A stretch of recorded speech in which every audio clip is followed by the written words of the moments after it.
O Porto tem um novo hospital dito de missão, quase pronto a funcionar no pavilhão Rosa Mota. Entra em funcionamento rigorosamente na próxima terça-feira e vai ter 300 camas disponíveis. Os trabalhos começaram há uma semana e a unidade irá servir de retaguarda aos centros hospitalares de São João, Santo António e a que se juntou desde ontem também o Centro Hospitalar de Gaia e Espinho. As instalações e camas deste Hospital de Missão do Porto foram montadas pela Câmara do Porto, com apoio do Exército Português. O Conselho Regional da Ordem dos Médicos é responsável pela gestão hospitalar da unidade. Esta operação tem também o apoio da RTP, numa campanha pública de angariação de ajuda e à qual já aderiram, importa sublinhar, vários doadores. O objetivo é, pois, acolher doentes infectados, mas em particular os que apresentam apenas sintomas ligeiros ou então, Diana, que não têm possibilidade de isolamento no domicílio. Isto é particularmente relevante se pensarmos nos utentes dos lares. Precisamente, Carlos Daniel, boa tarde. É esta a missão deste hospital, então aqui criado no pavilhão Rosa Mota, que abrirá portas às 8 da manhã da próxima terça-feira. Numa primeira fase vão receber 15 pessoas, 5 de cada um dos hospitais, São João, Santo António e o Centro Hospitalar de Gaia e Espinho. São 320 camas que vão estar aqui disponíveis para receber até 31 de julho estes doentes infectados assintomáticos ou com poucos sintomas ou também, como disseste bem, com pouca retaguarda familiar. Mas conversando com António Araújo, precisamente que vai coordenar esta logística toda, pergunto-lhe, e isto é muito relevante, são 150 para já voluntários que vão estar aqui a trabalhar e que hoje começam a receber formação para tratar destes doentes, correto? É verdade. Nós vamos ter numa primeira fase cerca de 150 voluntários, entre médicos, alunos de medicina, enfermeiros, alunos de enfermagem e auxiliares, no sentido de nos dar apoio para poder governar esta casa. E isto, como disse, também vai ser para cerca de 3 meses e meio e, portanto, precisamos muito mais do que estes 150. Daí estarmos continuamente a lançar o apelo para que se voluntariem, para que todos aqueles que tenham algum tempo livre e que queiram dedicar à sociedade se voluntariem. São turnos de 24 horas, 3 turnos, portanto vão precisar de facto de muitas pessoas aqui a ajudar a estes doentes. É verdade. E lembre-se que ao ajudarem estes doentes estão-nos a ajudar a nós e à nossa família e aos cidadãos em geral.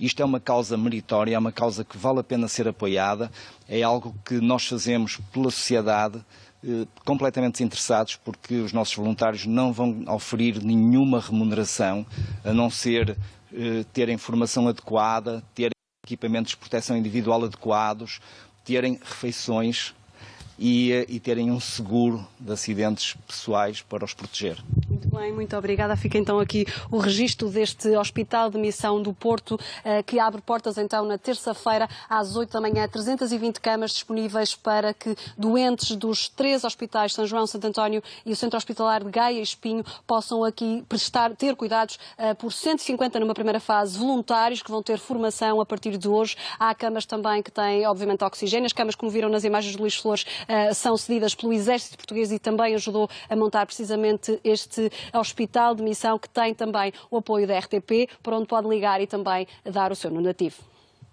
Repórter Diana Bolsonova a mostrar-lhe este Hospital de Missão que funciona a partir de terça-feira e que resulta de uma iniciativa em primeira instância da Câmara Municipal do Porto, e é por isso que recebo em direto através de Skype o Presidente da Câmara do Porto, Rui Moreira. Boa tarde, Rui, obrigado.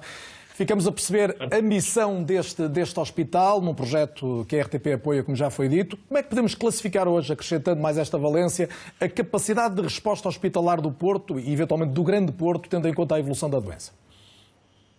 Bom, antes de mais queria agradecer à RTP o apoio que nos está a dar e dizer que isso é para nós muito importante. É muito importante o voluntariado dos portugueses, é muito importante a disponibilidade de todos para este esforço de construção de um hospital que é um hospital de retaguarda. A capacidade de resposta que nós podemos ter depende naturalmente da evolução da pandemia. Nós sabemos bem que nós temos limitações nas unidades de cuidados intensivos, sabemos que há limitações também em recursos humanos, também há limitações em termos dos equipamentos e dos materiais. Nós não sabemos como é que as coisas vão progredir, mas devemos estar preparados sempre para criar estas unidades que de alguma maneira servem de retaguarda aos hospitais centrais. Ou seja, este hospital não é para tratar os casos mais graves, esses naturalmente têm que ser tratados nas UCIs dos hospitais, mas é importante que os hospitais tenham a possibilidade de transferir para estes equipamentos doentes já em convalescença ou outros doentes que, precisando de cuidados médicos, não têm ainda assim necessidade de cuidados intensivos. E foi por isso que a Câmara do Porto, articulada naturalmente com os hospitais centrais da cidade e agora também com a adesão do Hospital de Gaia e Espinho e com o Conselho Regional de Ordem dos Médicos, avançou para esta unidade que tem de facto esta capacidade de amortecer aquilo que é a grande pressão que está a ser suscitada nos hospitais. Em particular desta região, Rui Moreira, precisamente o Norte e em particular os concelhos do Grande Porto, não apenas o Concelho do Porto, representam a zona mais afetada. Ainda ontem vimos uma subida percentual mais uma vez relevante, hoje novamente, hoje no todo nacional até mais grave, mas na zona do Norte sempre à volta das 800, 900 pessoas, novos infectados por dia. É necessária mais alguma medida, na sua opinião, para controlar o contágio?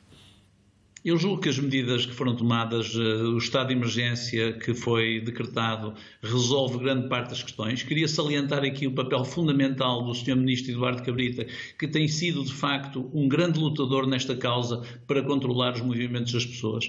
Acho que as pessoas têm, de alguma maneira, aderido. Aquilo que nós precisamos é de todos nós não acreditarmos nos otimistas, percebermos que temos que estar preparados para situações de extrema gravidade. Isto é um assunto que nos toca a todos.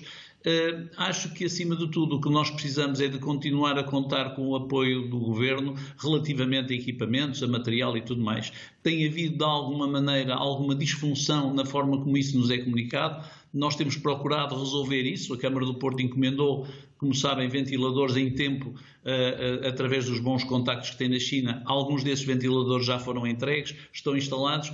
Portanto, nós temos que continuar a não esmorecer neste esforço, que é um esforço de toda a população e conta naturalmente com o Serviço Nacional de Saúde, com os seus profissionais, e a isso se deve também o facto de, até ao momento, os números de mortalidade, nomeadamente, não serem tão graves como foram noutros países. Mas nós estamos ainda não estamos ainda no pico de crise. A situação pode-se agravar. Sem dúvida, e os dados de hoje são um aviso claro nesse sentido. Rui, queria ainda uma opinião sobre os testes. Foi outra das preocupações iniciais da Câmara do Porto, designadamente, uma preocupação em testar mais gente. Hoje, claramente, há uma testagem de grande escala já no todo nacional, mas também ouvimos autarcas do Porto, ou do Grande Porto, de Gondomar a Santa Maria da Feira, a dizerem que ainda faltam testes. Faltam ou não faltam? Obviamente que faltam. A Organização Mundial de Saúde anda há meses a dizer, há mais de um mês a dizer, façam muitos testes. Inicialmente a Direção-Geral de Saúde em Portugal não entendeu que isso era uma absoluta prioridade, julgo que entretanto mudou de ideias. Mas foi por isso que nós conseguimos, através dos bons contactos que temos, importar 5.000 testes que nos foram cedidos pela Fundação Fossum e pela Gestifood, que foram entregues no Hospital de Santo António, e foi também por isso, no Hospital de São João, e foi também por isso que muito rapidamente criamos o drive-in que está a funcionar no Queimódromo, onde já foi testada quase 4% da população do Porto. É muito importante fazer testes, mas também é por causa de fazermos muitos testes que depois, aparentemente, os números de infectados na cidade do Porto se calhar é maior relativamente a outras cidades. Mas eu concordo e acompanho as preocupações dos meus colegas autarcas que dizem que é preciso fazer testes. E principalmente fazer testes às populações mais idosas, principalmente às populações dos lares, e depois tomar a decisão, como nós temos vindo a tomar, de separar as pessoas. Separar aqueles que estão, de facto, que já foram contagiados, daqueles que não foram contagiados e que precisam de estar num modelo de total segurança.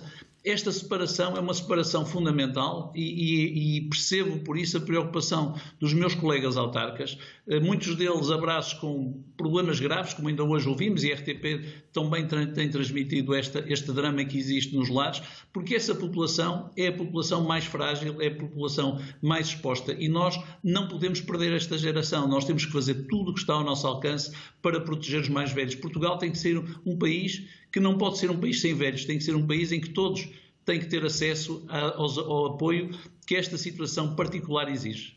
Rui Moreira, agradeço a presença em direto no Jornal da Tarde e sublinho mais uma vez que, além de todo o esforço coletivo, estamos então ligados também por um hospital, donativos para o número 761 10 10 50.